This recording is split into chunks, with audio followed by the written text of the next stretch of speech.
before he became the first president of a new nation, before his face was carved into history, there was a man who never wanted power, but was born to lead. This is the story of George Washington, the warrior who changed the world. The year is 1776. The American colonies are on the brink of collapse. Untrained soldiers, starving, freezing, losing hope.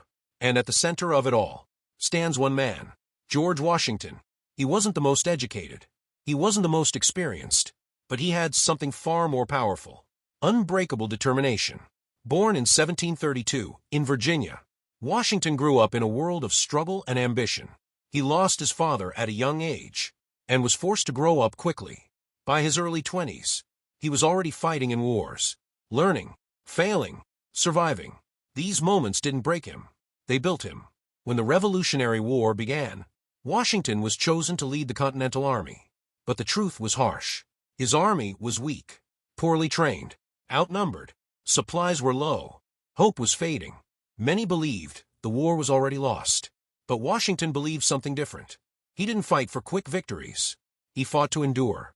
He didn't chase glory. He chased freedom. Because he knew winning the war didn't mean winning every battle. It meant never giving up. December 1776, one of the darkest moments of the war. On a freezing night, Washington made a bold decision. He led his men across the icy Delaware River. No fear, no hesitation, only belief. The attack on Trenton changed everything. It wasn't just a victory. It was hope, a message to the world. America would not fall, but the war was far from over. At Valley Forge, his soldiers suffered like never before.